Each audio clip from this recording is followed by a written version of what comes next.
जय हिंद साथियों। तो आज यूपी पुलिस का हिंदी का जो सेट रहेगा, यूपी पुलिस हिंदी का सेट जो है आज मैं रिवीजन करा रहा हूँ और उसका एनालिसिस फाइनली मैं आपको डिटेल्स कराने वाला हूँ। जितना भी सेट हमने कराया है उसका मैं सेट 1 2 3 करके एक ही क्लास में मैं ख़त्म कर देता हूँ। 2 3 करके ऐसे मैं आप लोगों को ख़त्म कर दूँगा 17 से पहले। तो आज 13 तारीख है। आज मैं 3 से 4 सेट कराऊँगा हिंदी का। पूरा यहाँ पे 15 सेट कराना बिल्कुल फ्री में। आप मेरे टेलीग्राम चैनल पर जुड़े होंगे तो सबसे पहले मैं आपको पीडीएफ दे देता हूँ ताकि आप पीडीएफ को सेट लगा लें। सेट लगाने के बाद जब से सेट लगाइएगा तो आप अपना आंसर मिलाने के लिए इस चैनल के माध्यम से या आप वहीं आप आंसर की दे देते हैं, वहाँ सेट चेक कर सकते हैं। तो हम शुरू करेंगे हिंदी का। और कल मेरा जीके जीएस का क्लास था। कल जो भी इम्पोर्टेंट उत्तर प्रदेश से रिलेटिव प्रश्न बना था, जितने भी यूपी से करंट का क्वेश्चन हो गया,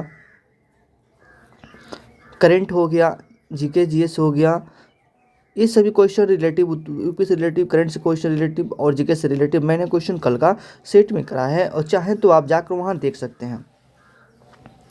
देखिए, ज़रूरी नहीं है कि वो स्टार लोग बताएंगे वही आएगा और वही पढ़ा सकते हैं अच्छे।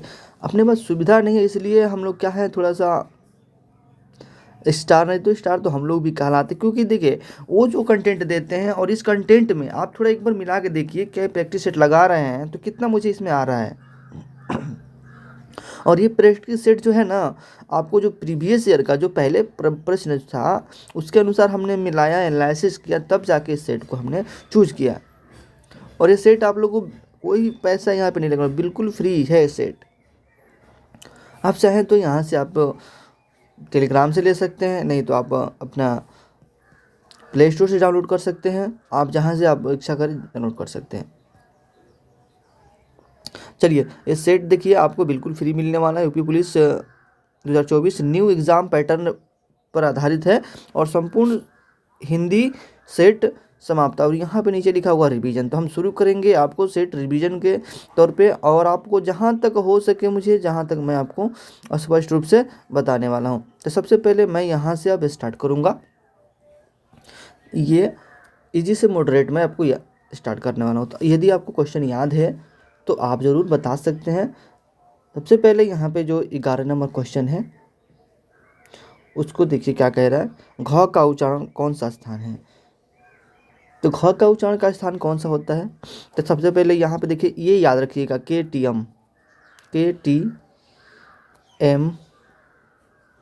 2 मुझे, ठीक है ना, याद रखिए KTM 2 यस, यस कर सकते हैं।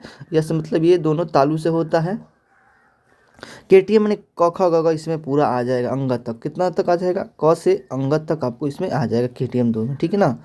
और च छ ज झ यहाँ तक इसमें आ जाएगा, ती से तालु हो जाएगा, के से कंठ हो जाएगा, ठीक है ना। यहाँ चौकी लैंग्वेज आ जाएगा, ठीक है। तो ये क से कंठ हो गया, त से तालु हो जाएगा, मतलब क से कहने का मतलब कंठ हो गया, ये तालु हो गया, ये मूर्धा हो गया, दी से दंत हो गया, ओ से ओष्ठ हो गया, ठीक है ना। ओ से ओष्ठ हो गया। अब मैं इसको लिख देता हूँ, यहाँ पे क लिख दिया, च लिख दिया, ठीक है ना। अब मैं लिखता हूँ ट ठ ड लिखता हूँ, फिर त थ द लिख दूंगा, यहाँ पे त थ द ध न पूरा आ जाएगा। यहाँ प फ व पूरा आ जाएगा। इन टोटल इसमें आप कंठ से लेकर अब इसमें आप बता सकते हैं। अब घ किस में आता है? अब KTM वाला में क में आएगा, तो क कौन सा शब्द में, क जो आता है वर्ण में, कौन सा वर्ण में आता है? यहाँ पे आपका स्थान उच्चारण वर्ण का स्थान है,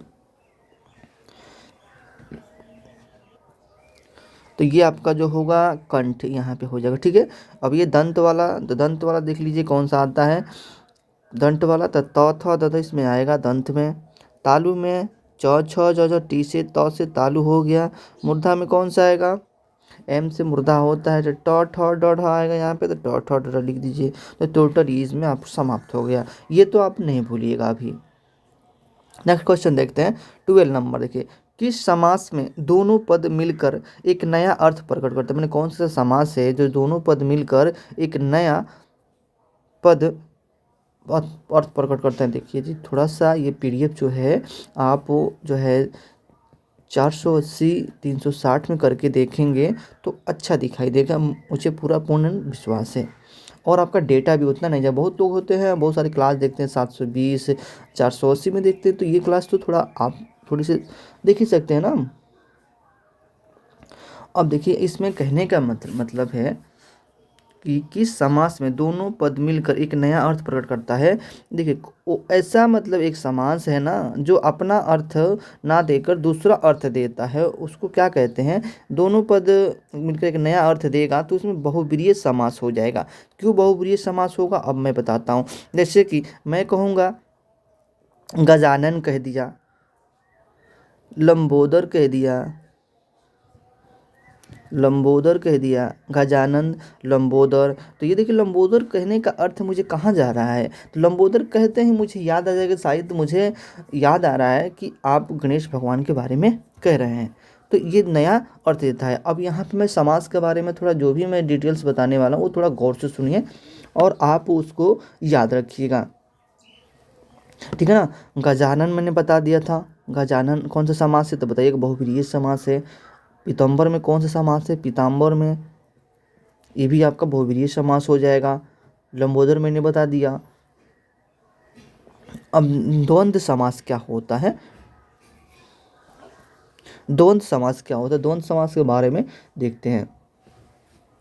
द्वंद्व समास जो वो होता है जिनका दोनों पद प्रधान हो, दोनों पद, थोड़ा मैं लिखूंगा तो टाइम लगेगा, बोलता हूँ तो सुन लीजिएगा तो अच्छा रहेगा। दोनों पद क्या है, प्रधान हो, प्रधान हो, दोनों पद प्रधान हो। जैसे कहेंगे माता, पिता, तो क्या इसमें क्या एक ही पद प्रधान लग रहा है, मतलब एक ही का मेन रोल हो रहा है कि नहीं, दोनों का मेन रोल हो, माता पिता। इसमें एक और ट्रिक लगता है, और लगा के जोड़िएगा, जहाँ भी और मिल जाए तो उसमें हम द्वंद्व समास लगाएंगे,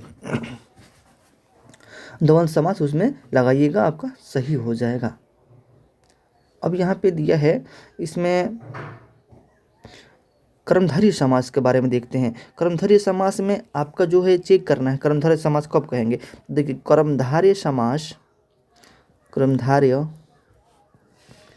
समास, कर्मधारय समास जब भी आपको बात आए तो कहिए जिस वाक्य में विशेषता विशेषण बताया जाए, विशेषता विशेषण बताया जाए उसे हम क्या कहेंगे, कर्मधारय समास कहेंगे, ठीक है ना। कर्मधारय समास कहिएगा। अब यहाँ पे कर्मधारय समास कहने का अर्थ है जैसे कि विशेषता, अगर हम कहेंगे क्या आप महात्मा जी का विशेषता के बारे में, तो इसमें महात्मा जी के क्या था, तो महात्मा जी का विशेषता है। महावीर के बारे में, तो महावीर की क्या हो, महावीर विशेषता है, महावीर की विशेषता बता रहा है यहाँ पे।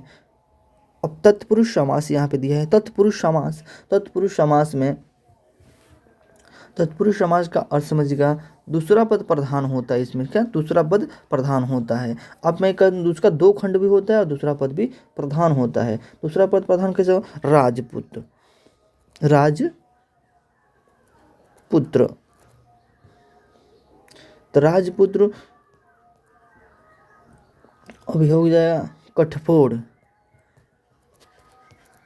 तो इसमें दूसरा पद प्रधान होगा, जैसे कि राजा का पुत्र हो जाएगा, कठफोड़ काठ को फोड़ने वाला, इसमें कारक विभक्ति भी होती है, इससे भी आप चूज कर सकते हैं, ठीक है।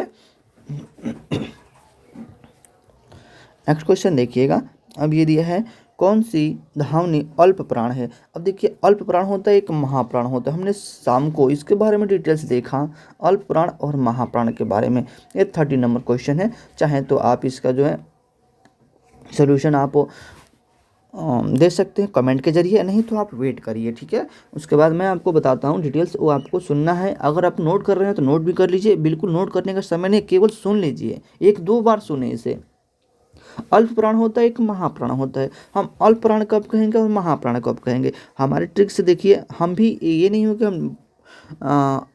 हम भी इसके क्लास में थी करते हैं, लेकिन हम इसको कैसे सटीक जानकारी रखते हैं ये हमें हमारे ऊपर डिपेंड करता है। जैसे कि लिखा हूँ अल्प प्राण, अल्प प्राण, इसमें अल्प मतलब होता है कम, अल्प मतलब क्या होता है कम। एक होता है महाप्राण, महाप्राण।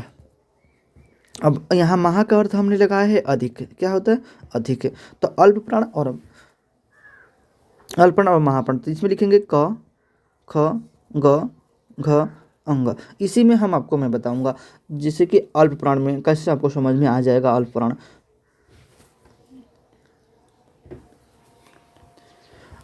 अल्प प्राण देखिए, जिसमें हमें बोलने में कम आवाज़ निकले, कम साउंड निकले, कम समय लगे, कम ऊर्जा लगे, तब वो हम अल्प कहेंगे। क्या कहेंगे? अल्प कहेंगे। अब क बोल के देखिए, क बहुत आसानी से बोल दीजिएगा। ख बोल के देखिए, आप थोड़ी सी समय लगाकर बोलिएगा। ये मेरा खुद का ट्रिक है, ठीक है ना। ये आप कम समय लगाकर बोलिएगा, जैसे कि क। और इसका एक और लॉजिकल होता है, आप 1, 3 और 5वां नंबर अल्पप्राण होता है, बाकी क्या होता है? महाप्राण होता है। ऐसे भी आप चूज कर सकते हैं, जो आपकी इच्छा करे, जो जैसी मर्जी करे आप याद कर सकते हैं। आप चाहें तो अपना ट्रिक लगा के याद करें, आप चाहें तो जैसे भी, मतलब इसको याद रखना है। तो अल्प प्राण में क्या होता है? 1, 3, 5 ये याद रखना है। मतलब इसमें रीजनिंग लगा लीजिए, 2 का इसमें क्या हो रहा है? गैप मिल रहा है, तो जो का जो गैप मिलता है अल्प प्राण हो गया, अल्प प्राण। तो इसमें अब आइए देखते हैं इसमें क्या लिखा है। ख लिखा है, तो ख जो होगा महाप्राण होगा। अब चौथा दाना पढ़िए, अल्प प्राण, तो ये त वाला में हो जाएगा। अब लिखेंगे त, थ ये महाप्राण, द ये अल्प प्राण, ध ये महाप्राण, तो ये महाप्राण है। तो मतलब जो महाप्राण है हमने निकाल दिया पहले ही। महाप्राण ये था, ये निकाल दीजिए। त, थ ये भी महाप्राण है, निकाल दीजिए। क और ख ये महाप्राण है, बाकी ये बच क्या रहा है? अल्प प्राण बच रहा है। तो ऐसे एग्जाम में आपको क्लियर करना है, ठीक है। आगे यदि आप चाहते हैं इस बार एग्जाम क्लियर हो, तो जरूर इस क्लास को थोड़ा सा एक बार शेयर करें प्लीज़। आप शेयर करें ताकि और भी देखें और सीखें। राम हृदय जाके नाही विपति सुमंगल ताहि, राम हृदय जाके नाही नाही विपति सुमंगल ताहि, इसमें कौन सा अनुप्रास अलंकार? देखिए, इसमें आपको अनुप्रास अलंकार में इसमें आपको देखना होता है कि कौन से वर्ड रिपीट कर रहा है, क्या उसमें शब्द रिपीट कर रहा है, कि वर्ड रिपीट कर रहा है, ये से आपको इसमें देखना है। तो 14 नंबर का आंसर जो हम आपको देखते हैं, तो 14 नंबर का आपका जो हो जाएगा आंसर, जो हो जाएगा इसमें जो होगा, जब भी आपकी ऑप्शन नंबर, तो इसका राइट आंसर सी हो जाएगा, लाटा अनुप्रास। अब इसको लाटा अनुप्रास कैसे समझ में आएगा कि लाटा अनुप्रास है? जब इसमें लाटा अनुप्रास में शब्द या वाक्यों के क्या होता है? वृद्धि, मतलब दोहराने लगते हैं, तब हम इसे लाटा अनुप्रास कहते हैं, ठीक है ना। लाटा अनुप्रास कहते हैं। क्लियर हो गया? अब इसमें देख रहे वृत्ता अनुप्रास, वृत्ता अनुप्रास मतलब इसमें एक के मतलब फिर से दोबारा आने लगे, वो वृत्ता अनुप्रास है। और अलंकार क्या होता है? अनुप्रास इसमें क्या पूछा है, कौन सा अनुप्रास है? चलिए आगे बढ़ते हैं। नेक्स्ट नंबर अलंकार है। अलंकार किसी वर्ण को या किसी शब्द को, जैसे कि नहीं होता, किसी स्त्री को अगर ऐसे रखते हैं तो थोड़ी कम सुंदर लगती है, अगर उसको गहना थोड़ा अच्छे से पहना दिया जाए तो वो अच्छा लगने लगता है। यही अलंकार की भाव होती है और अलंकार का अर्थ निकलता है। इसमें देखते हैं निम्नलिखित में कौन सा सदृश मूल अलंकार नहीं है? सदृश मूल अलंकार नहीं है। तो 15 का जो है क्वेश्चन जो होगा, कौन सा आंसर सही हो जाएगा? तो 15 का इसमें आप लोग को देखते हैं, इससे पूछा है सदृश मूल अलंकार होता है। सदृश में आपका रूपक नहीं होता है। क्या नहीं होता है? रूपक, सॉरी, इसमें आपको विशेषोक्ति नहीं होता है। बाकी सब होता है, उपमा होता है, रूपक होता है, उत्प्रेक्षा होता है, यानी विशेषोक्ति नहीं होता है। अब यहाँ पे देखिए, रीतिकाल को श्रृंगार काल की संज्ञा किसने दी? अब रीतिकाल को श्रृंगार करके कवि के रूप में आ गया। अब रीतिकाल को श्रृंगार काल किसने कहा, किसने संज्ञा दी? इस चारों में से आपको याद करना पड़ेगा, इसका कोई लॉजिकल और इसका कुछ नहीं है, ठीक है ना। तो आइए मैं आपका इसका आंसर बताता हूँ 16 नंबर का। तो 16 नंबर पूछा सवाल है, रीतिकाल से को श्रृंगार काल की संज्ञा किसने दी थी? तो ये मैं आपको बताता हूँ। तो ऑप्शन नंबर इसका जो पहला हो जाएगा, कितना नंबर? 16 नंबर का है। तो 16 नंबर आपको याद रखना होगा, केवल रीतिकाल को श्रृंगार काल, यही से याद करना है। रीतिकाल को श्रृंगार काल किसने कहा या संज्ञा दी? कहा और संज्ञा दी, दोनों का अर्थ एक ही निकलता है। तो यहाँ पे आपको 16 का आंसर हो जाएगा, विश्वनाथ प्रसाद मिश्रा ने रीतिकाल को श्रृंगार की संज्ञा दी थी। चलते आगे बढ़ते हैं। नेक्स्ट में 17 नंबर देखिए, दिनकर की रचना नहीं है। दिनकर की रचना नहीं है, ये भी याद रखना पड़ेगा क्योंकि इंपॉर्टेंट क्वेश्चन है, ठीक है ना। दिनकर की रचना नहीं है। तो ये ऑप्शन नंबर कितना हो जाएगा आपका? तो ये देखिए, उर्वशी लिखे थे दिनकर साहब ने, कुरुक्षेत्र भी लिखे थे, रश्मि भी लिखे थे, लेकिन मृगनयनी जो है, मृगनयनी ये उनका नहीं है। ये मृगनयनी जो आपका है लेखक, जो ये वृंदावन शर्मा जी के था। वृंदावन लाल शर्मा, वृंदावन लाल शर्मा का ये।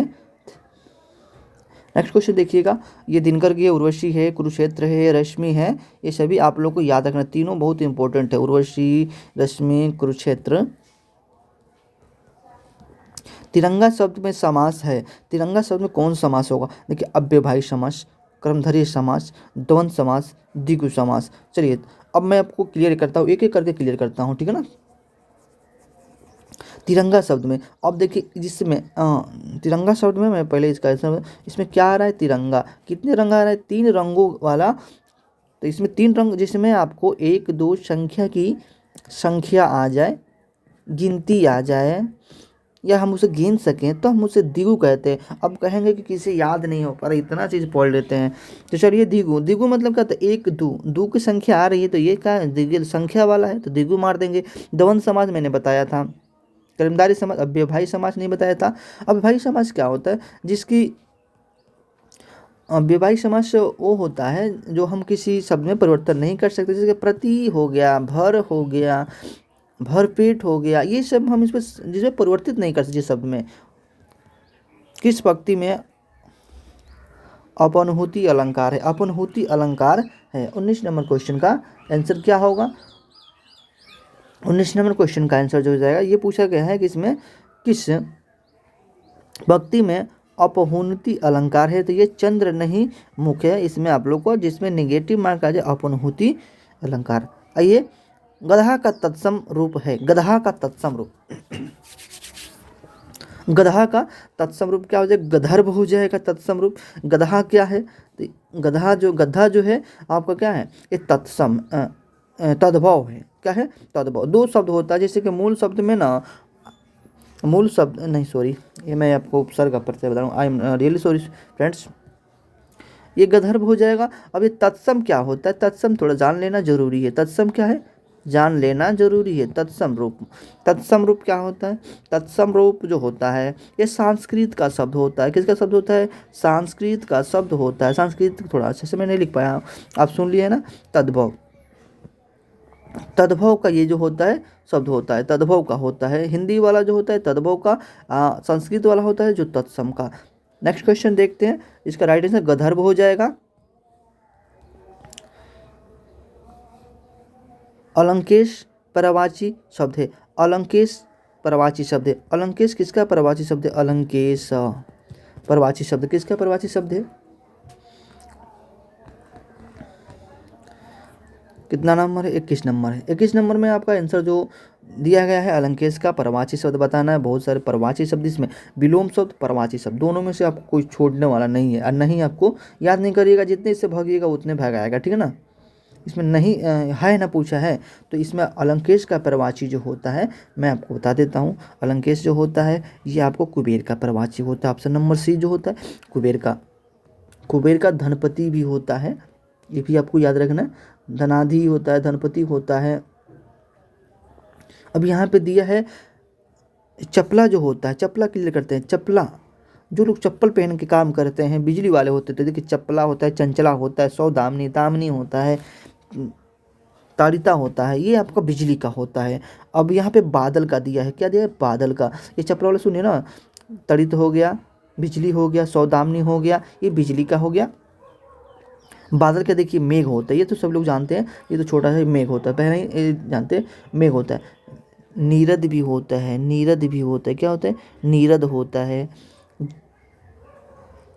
नीरद हो गया। अब इसका जलद हो गया, जलद हो गया, घन हो गया, ये सभी क्या है? ये जो है आपका मेघ कहिए, बादल कहिए, इसका आपका परिवाची शब्द है।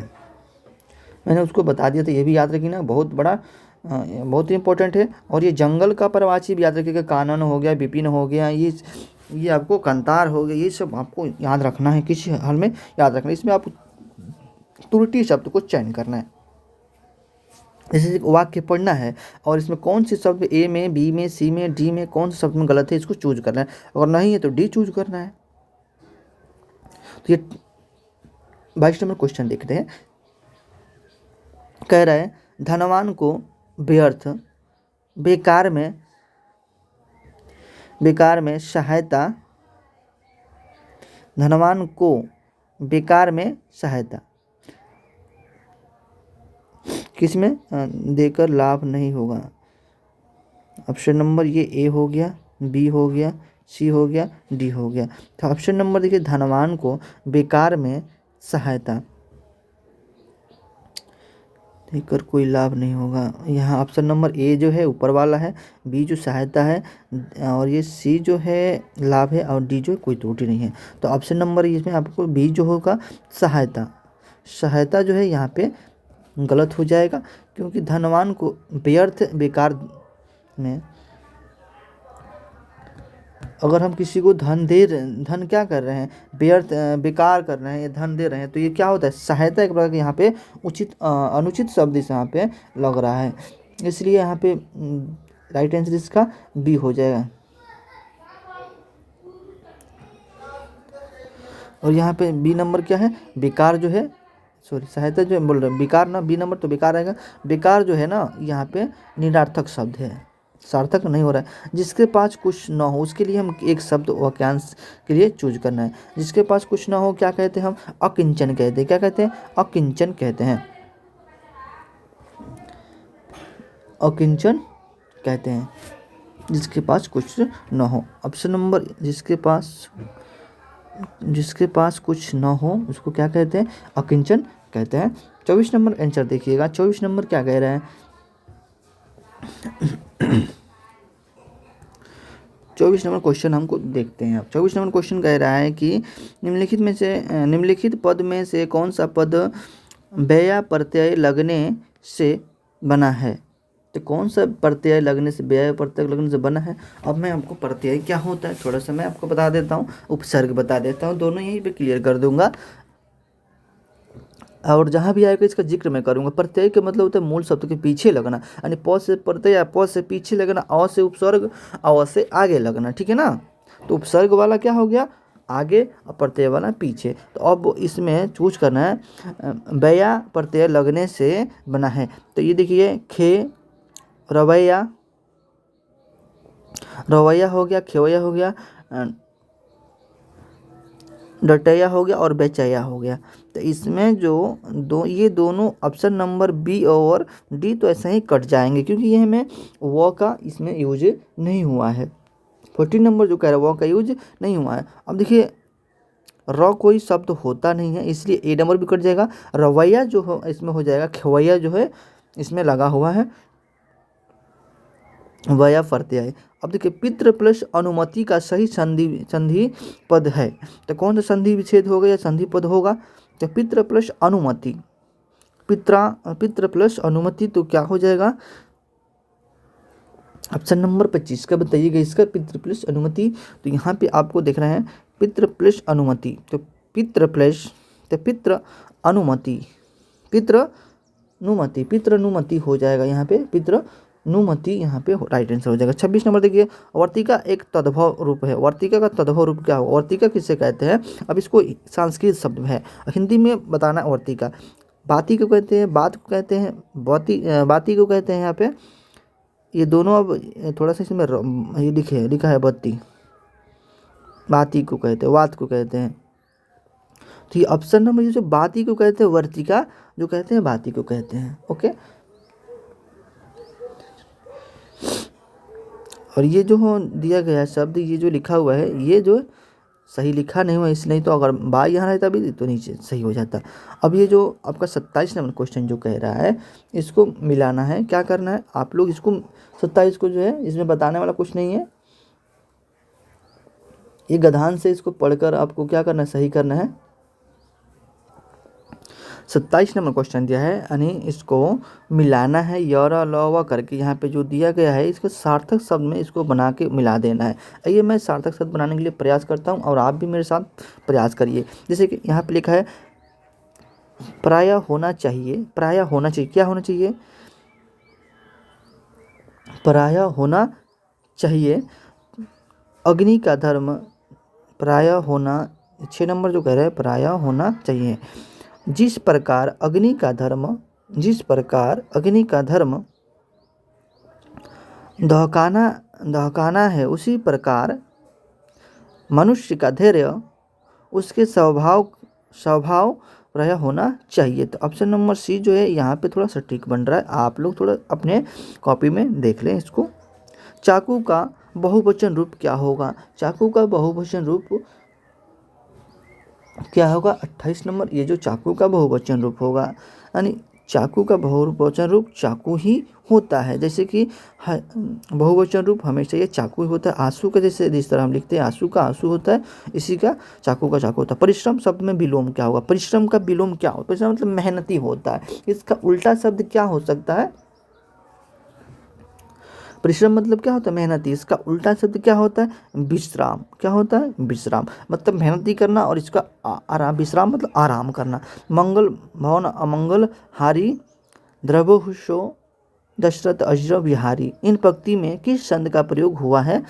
चौपाई का, सवैया का, दोहा का, सुरोटा। सवैया क्या होता है, दोहा क्या होता है, इसको आपको डीपली पढ़ना पड़ेगा, तब आपको समझ में आएगा। बेशक मैं आपको यहाँ पे बताता हूँ, ये चौपाई है, ठीक है ना, चौपाई है इसमें। चौपाई इसमें क्या होता है? 4 चरण होता है और इसमें 16 मात्राएं होती है। कुल मिलाकर मात्राएं 64 होती है। ये भी को थोड़ा बहुत याद रखना। अगर पूछे चौपाई में कितनी मात्राएं होती है तो 16 होती है, और इसमें टोटल मिलाकर 64 क्या होते हैं? तो 64 जो होते हैं कुल मात्रा होती है। क्रिया का आधार सूचित करने वाला कारक है। क्रिया का आधार सूचित करने वाला कारक है। तो क्रिया का आधार सूचित करने वाला कारक है, इसमें करने वाला कारक कौन सा कारक? अपदान कारक, अधिकरण कारक, समुदाय कारक का 8 भेद होता है। सबसे पहले ये भी याद रखिए, कारक का 8 भेद होता है। कारक हर हाल में पढ़ लेना है, कारक से आपका क्वेश्चन एक ठो बनने वाला है यहाँ पे। तो इसमें अधिकरण कारक जो है तो सूचित करने वाला कारक है अधिकरण कारक, जिसमें आप लोग क्रिया का आधार सूचित करने वाला जो कारक कहलाता है वो अधिकरण कारक कहलाता है। अधिकरण कारक का विभक्ति जो होता है अधिकरण कारण, में पर होता है अधिकरण कारक, ठीक है ना, में और पर। संप्रदान जो होता है किसी को दान देने के लिए होता है। अपदान होता है जो अलगाव के लिए होता है। ठाकुर शब्द का स्त्रीलिंग क्या होगा? ठाकुर का स्त्रीलिंग इसमें बताना है। ठाकुर का स्त्रीलिंग बताइए, यदि याद है तो जरूर बताइए, या नहीं तो आप वेट करिए हमारे आंसर का। ठाकुर का स्त्रीलिंग जो हो जाएगा 32 का, यानी 32 नंबर क्वेश्चन का आंसर जो हो जाएगा 32 नंबर का, ये जो क्या होगा, सभी क्वेश्चन देखिए, ठाकुरानी ये आपका गलत, ठाकुरीन गलत, ठाकुरी गलत, ठाकुर रानी जो हो जाए, ठाकुराइन जो होगा ये आपका राइट आंसर हो जाए। जैसे कि अब इसमें पूछा है, संधि पूछा है, दो वर्णों के मेल को हम क्या कहते हैं? संधि कहते हैं। तो संधि, अब संधि कितने प्रकार का होता है अब ये भी देख लीजिए। संधि का मूलतः आपको तीन प्रकार का होता है, और इसमें स्वर संधि का 5 भेद होता है, टोटल मिलाकर 8 हो जाएगा अगर पूछे तो पूरा। जगन्नाथ में कौन सा संधि है? जगन्नाथ में हम ऐसे जानते हैं, अगर जगन्नाथ को हम ऐसे अगर बनाएं जगत प्लस ये हलंत जो हो जाए, जहाँ हलंत लग जाए वहाँ तो व्यंजन आना निश्चित है। मैंने इसी तरह याद किया है, अगर आपको न लग जाए, यहाँ पे हलंत लग जाए तो ये व्यंजन संधि में आएगा। यण संधि में जहाँ य के बाद व आ जाए, आधा व य आ जाए तो ये यण संधि हो जाएगा। स्वर संधि जो होता है और से मिलकर बना होता है। वृद्धि संधि जो होता है, जैसे कि विद्यार्थी में आ आता है, जहाँ पे वृद्धि हो रही है अणु की, तो वहाँ क्या कहेंगे? वृद्धि संधि हो जाएगा। अगर एक ही सवाल में इतना मिल रहा है आपको तो पढ़ने में क्या जाता है, मुझे यही समझ में नहीं आता है। कर्मधारय समास किस में है? कर्मधारय। अब बताइए कर्मधारय समास किस चीज में? माता पिता को काट दीजिए, नहीं होगा, बोलिए द्वंद्व समास। क्या होगा? द्वंद्व समास। चक्रपाणी जो हो जाएगा, चक्र को धारण करने वाला, जो ये तो क्या बहुप्रिय समास हो जाएगा। नीलोत्पल। तो ये जो है विशेषता, क्रमधारय में क्या होता है, विशेषण और विशेषता बताता है। मेंढकी को जुखाम होना का अर्थ क्या है। 35 नंबर जो है, मेंढकी को जुखाम होना, इसका अर्थ क्या हो, तो बिना योग्यता के योग्य होने का नखरा दिखाना। ये क्या होगा, नहीं होता है, किसी को कुछ हुआ नहीं होता, वो क्या करे, नखरा दिखाता, दिखावा करता है। इतना ही देखिए, मैंने आपको क्लास में बहुत सारे क्वेश्चन आप लोग को एक साथ कराया होगा, और ये हिंदी का सेट दूसरा है। अभी मैं आपको तीसरा सेट पढ़ाने वाला हूँ। बेशक आप लोग शेयर नहीं करते हैं तो क्या हुआ, कोई दिक्कत नहीं है, आप लोग शेयर करिए और थोड़ा इस बार क्लास को तो देख के जाइए। जो लोग देखिए, मैं उनको कह रहा हूँ जो बिल्कुल एकदम, जिनको ना समझ है, जो हिंदी में कभी पढ़े नहीं हैं और उनका एग्ज़ाम आ गया है, तो इस क्लास को थोड़ा सा देख लेंगे तो बेनिफिट ज़रूर होगा। देखिए, हमें हेल्प तभी मिलती है जब आप किसी का मदद करते हैं, तो आपका भी मदद कहीं ना कहीं मिलती है। तो आप किसी न किसी के पास शेयर कर लें, और जिनको शेयर करना है आप ज़रूर एक बार बता दें कि यहाँ जो क्लास चलती है। देखिए, हमारे पास अगर होता तो साधन मैं आपको इससे बेटर करके दिखाता और इससे बेटर करके बताता, क्योंकि मैं आपको फैसल नहीं हूँ ताकि मैं वहाँ आपको बताऊँ।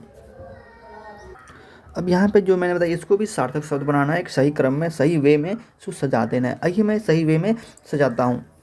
अब यहाँ पर लिखा है समय को परखने वाला। अब यहाँ पे एक एक शब्द रखते जाइए, रखते जाइए, रखते जाइए, रखते जाइए, तो आप बन जाएगा। 100% मैं कह रहा हूँ, एक एक शब्द रखते जाइए। समय को परखने वाला, रंक से धनवान, रंक से, समय को परखने वाला रंक से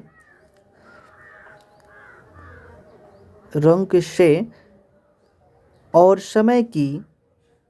समय की उपेक्षा करने वाला करोड़पति से भिखारी हो जाता है। तो ये आपका राइट आंसर जो हो जाए आपका। और ये तुक्का जो लगाना है, जब कभी नहीं आता, लगता है डाउट है, तो मुझे देखिए 100% सी आंसर होगा, नहीं तो बी आंसर होगा, उसमें से कोई एक ना एक आंसर हो जाएगा। यहाँ पे बहुवचन शब्द बताना है खूंटी का, तो ये क्या हो जाएगा, खूंटिया हो जाएगा। क्या होगा, ये ऑप्शन नंबर हो जाए, खूंटिया हो जाएगा। इसमें एक एक बारीकी शब्द को ढूंढना है, थोड़ा सा डीपली। मैं आप लोग को थोड़ा सा, मैं आवाज़ सुन लीजिएगा, और ये नहीं दिख रहा है तो मैं कोशिश करूँगा। क्या कैमरा जो है आपको लेने के बाद बुक को या PDF बुक को थोड़ा सा फ्रेश नहीं हो पाता है, बट मैं कोशिश करूँगा कि इसको मैं PDF कन्वर्ट करके अच्छा साचा रूप में इसको रोल दूँ। कौन सा छंद दोहा का विपरीत छंद है, दोहा का विपरीत छंद कौन सा होता है, तो ये आपको देखना पड़ेगा। दोहा का विपरीत छंद जो होता है, ऑप्शन नंबर जो होगा इसका राइट आंसर इनमें से कोई नहीं है। दोहा का विपरीत शब्द जो होता है अर्धसम छंद होता है। क्या होता है, अर्धसम छंद जो होता है दोहा का विपरीत होता है। अब मैंने दोहा के लिए मैंने जो बताया था, दोहा का जो बताया था, इसमें क्या होता है, मात्राएं कितना होती है, तो ये मात्राएं मैंने 16 करके बताया था। सोरठा पढ़ना होगा, और ये बहुत थोड़ा इसमें समय लगेगा, तो आप समय दीजिएगा, दोहा में क्लियर कर दूंगा। तो लेकिन अभी दोहा को बाद में देखते हैं। अब यहाँ पे निम्नलिखित प्रयुक्त में से अलंकार बताएं। अलंकार इसमें बताना है, रुनुत विंगत घंट वाली, झरित दान मधु नीर, मंद मंद आवत चलो कुंजारू कुंज समीर। समीर का मतलब क्या होता है, समीर का मतलब हवा होता है। जब नीर जो बहती है, मतलब नीर से आंखों से जो पानी बहती है, जब हवा चलने लगता है, तो इसमें कौन सा अलंकार हो जाएगा, इसमें यमक अलंकार होगा। ठीक है ना। रूपक अलंकार क्या होगा, रूपक अलंकार किसी को तुलना किया जाता है। इसमें उपेक्षा अलंकार, उपमा पे उपमेय जो होता है श्लेष, इसको मैं टाइम दीजिएगा, मैं थोड़ा सा डीपली बताऊंगा। आज मैं थोड़ा सा जो है इसको फटाफट जो रिवीजन के है, तो रिवीजन के तौर पे ही बताएं। देखिए, दीन दुखियों को भोजन देने के लिए वाक्यांश के लिए एक शब्द होगा, तो ये क्या हो जाता है, दीन दुखियों को किसमें दिया जाता है, दातव्य में। दातव्य में तो नहीं दिया जाता, दातव्य में क्या किया जाता है, दातव्य में जो होता है आपको क्या किया जाता है, बुलाया जाता है। धर्मार्थ में ये भी नहीं होता है। भंडारा में दीन दुखियों के लिए, भंडारा दीन दुखियों के लिए नहीं होता है। सदावर्ता के लिए क्या होता है, ये होता है दीन दुखियों के लिए, सदावर्ता। कीचड़ उछालना, मुहावरे का सही अर्थ क्या होगा, मल फेंकना, ये गलत हो जाएगा। बदनाम करना, दूसरे के कपड़े गंदे करना, ये भी गलत होगा। यहाँ जो राइट आंसर होता है ये क्या होगा, कीचड़ उछालना, मतलब किसी को क्या होता है कीचड़ उछाला जाता है, तो मतलब बदनाम करना, मतलब किसी को बदनाम करना। उसमें अच्छे तो आप हैं कौन सा कारक है, उससे अच्छे तो आप हैं, उससे अच्छे तो आप हैं, तो इसमें कौन सा कारक हो जाएगा ये आपको बताना है। तो इसमें उससे आप अच्छे आप हैं, ये क्या हो जाएगा 31 नंबर के बी अप्रदान कारक हो जाएगा। इसमें क्या हो रहा है कि अपेक्षा पर तो पंचमी जो होता है तुलना किया जा रहा है इसमें।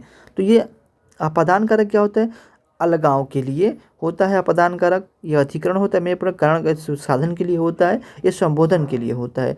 तो उससे अच्छे तो आप हैं, ये तो क्वेश्चन दे दे तो आप लोग का क्या होगा, थोड़ा सा हिल जाएगा। बहुत सारे लोग, मतलब अब ये जरूरी नहीं है कि हम ही उस गति में हैं, बहुत सारे लोग को नहीं आएगा, मैं ये दावा करता हूँ नहीं आएगा। इसमें जो होता है अपादान कारक में जो होता है, जो धनात् विद्या गरीष जो होता है या किसी से इच्छा जताया जाता है, तो इसमें आप लोग को अपेक्षाकृत किया जाता है। तो इसमें अपादान में कौन सा शब्द कमल का प्रवाची नहीं होगा, कमल का नहीं होगा, सरोज होता है, पंकज होता है, जलजात होता है, जल का जात होता है, और ये जलद नहीं होता क्योंकि ये बादल का होता है। अभी मैंने पिछले बार बताया था। प्रत्यक्ष का विलोम क्या होगा, प्रत्यक्ष का, प्रत्यक्ष मतलब आपको पीछे हो जाएगा तो समक्ष आना चाहिए, इसका विलोम क्या होना, समक्ष आना चाहिए ना। 33 का क्या, प्रत्यक्ष का समक्ष बोला, प्रत्यक्ष मतलब आपको छिप जाना, प्रत्यक्ष, परोक्ष मतलब सामने रखा हुआ। तो ऑप्शन नंबर सी। लिंग की दृष्टि से दही क्या है, तो दही क्या है, दही स्त्रीलिंग पुल्लिंग नपुंसक लिंग। 34 का जो हो जाएगा आपका राइट आंसर, ये क्या होगा, दही जो है दधी, दही पुल्लिंग होगा, दही का तत्सम रूप होता है दधी होता है। प्रत्येक का संधि विच्छेद क्या होगा, था प्रति प्लस एक, ये जो होगा जब एक मात्रा जो होता है तो इसमें डबल मात्रा आएगा, क्या होगा एक के बाद डबल मात्रा आएगा, तो ये वाला काट दीजिएगा, नहीं होगा। अभी इसमें एक मात्रा आ रही है लेकिन यहाँ पे प्रति नहीं है, ये भी नहीं होगा, यहाँ ये प्रय हो गया, ये ऑप्शन नंबर बी हो जाएगा। कभी कभी ऑप्शन से भी जाना चाहिए क्योंकि ऑप्शन में कभी कभी यथा विधि सही समास कौन सा होता है, मतलब यथा में जथा में ये अव्ययभावी समास होता है, यथा बोले जथा बोले भर बोले प्रति बोले, इसमें कौन अव्ययभावी समास आता है। लौकिक में प्रत्यय कौन सा है, लौकिक में कौन सा प्रत्यय है, लौकिक में इक प्रत्यय होगा, कहीं इक दिख रहा है तो मारिए किक।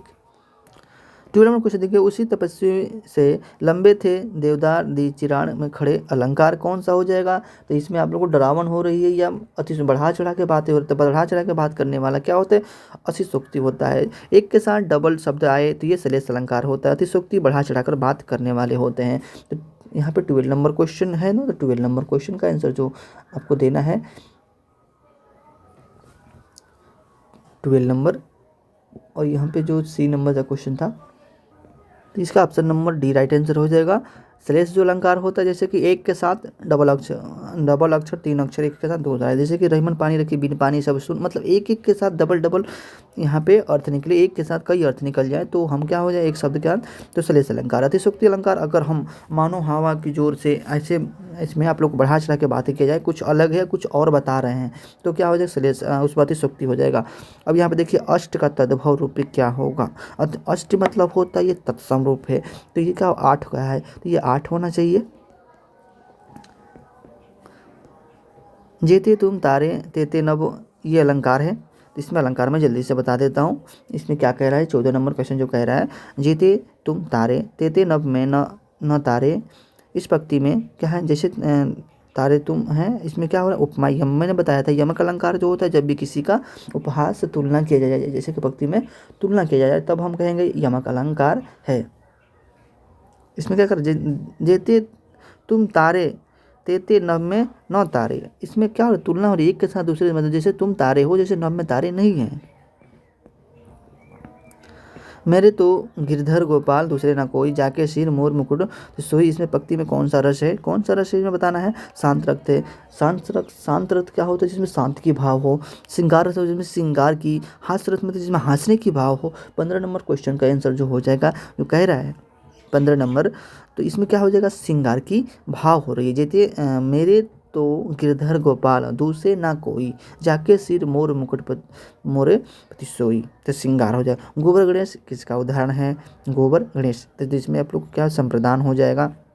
गोबर और गणेश, गोबर गणेश, इसमें कौन सा उदाहरण है? 16 नंबर का आंसर जो हो जाएगा आपका जो होगा 16 नंबर का, इसमें गोबर गणेश या गोबर से गणेश, तो ये आप लोग का करण कारक हो जाएगा। साधन के लिए गोबर से बने हुए गणेश, ये क्या हो साधन के रूप में करण कारक जो होता है साधन। जैसे कि सीता बस से स्कूल गई, तो साधन क्या स्कूल की बस है, उनके स्कूल के साधन। और यहाँ पे देखिए रहीमन चुप है, बैठिए देखिए दिन दिन के फेर, ये छंद है। तो इसमें छंद कौन सा होगा, मैं छंद बता देता हूँ 17 नंबर का, इसको थोड़ा सा पढ़ लीजिएगा, मेरा PDF है। उसके बाद 17 का आंसर दोहा हो जाएगा। ये शुद्ध और तावनी इसमें चूज करना है। शुद्ध और तावनी एक ठोस आप लोग को चूज करके जाना है और शुद्ध और तावनी पढ़ भी लेना है। इतने देर में मैंने आप लोग को देखिए ये चौथा सेट में करा रहा हूँ। और गद्यांश जो होता है, गद्यांश मैंने नहीं करा क्योंकि गद्यांश में यहाँ पे दिखाना पड़ता है और ये एक बार मिलाना पड़ता है, इसीलिए मैं गद्यांश को लेकर नहीं आता हूँ। 18 का आंसर क्या हो जाएगा? तो 18 का आंसर जो हो जाएगा राइट आंसर, चरमोत्कर्ष कैसे लिख सकते हैं? तो इसमें आपको कोई उपाय लगने वाला नहीं है, आपको खुद से पढ़ना पड़ेगा। तो ये ऑप्शन नंबर सी हो जाएगा। वाक्य खंडों को कौन सा वाक्य खंड त्रुटिपूर्ण है? इसमें कौन सा जो वाक्य है इसमें गलत है, इसको चूज करना है। तो 19 नंबर का जो हो जाएगा, जैसे भारत के पर्वतीय क्षेत्र की, ये सही है। सुंदरता सारे विश्व में सबसे सर्वोत्तम है। सबसे सर्वोत्तम और दोनों शब्द एक ही होता है, सबसे कहे सर्वोत्तम कहे, उपसर्ग को कहते हैं। उपसर्ग को क्या कहते हैं? 20 नंबर हो जाएगा। अभी मैंने बता रहा था उपसर्ग को पद या मूल कहते हैं। पवन शब्द में कौन सी संधि हो जाएगी? पवन में कौन सी संधि? तो पवन में यहाँ पे हो जाएगा यण संधि तो होगा नहीं, वृद्धि संधि तो होगी नहीं। इसमें पवन आयधि संधि भी नहीं होगी, तो गुण संधि इसका राइट आंसर हो जाएगा। जिस समास के पूर्व और उत्तर पद दोनों पद समान हो, ये मैंने पढ़ा दिया है। और ये आप लोग को 3 क्वेश्चन बच रहे हैं, आप लोग को इस चैप्टर में देना है। बाकी आप लोग क्लास का कैसे लग रहा है, सेशन जरूर बताइएगा। और कहिएगा करंट अफेयर्स लाने के लिए, तो करंट अफेयर्स का भी क्लास मैं आपको ला दूंगा, क्योंकि एक ही क्लास में अगर योजना से पढ़ना है तो योजना पढ़ लीजिए जो आपको पढ़ना है। हाँ, सबसे पहले आप जितने भी ये करंट अफेयर्स से क्वेश्चन पढ़ना है तो पढ़ लीजिए, अभ्यास पढ़ लीजिए, जो अभ्यास हुआ है उसको पढ़ लीजिए, ताकि आपका जो कुछ क्वेश्चन उसमें मिल सके। हर एग्ज़ाम में यहाँ तक जो भी एग्ज़ाम हुआ है अभी तक, जो बाहरी देश से अभ्यास चल रहा था वो आपको, वजह से सूर्य ग्रहण हो गया, हैंड इन हैंड हो गया, साइक्लोन डेजर्ट हो गया, सबसे ज़्यादा इम्पोर्टेंट है, ये भी चल रहा था।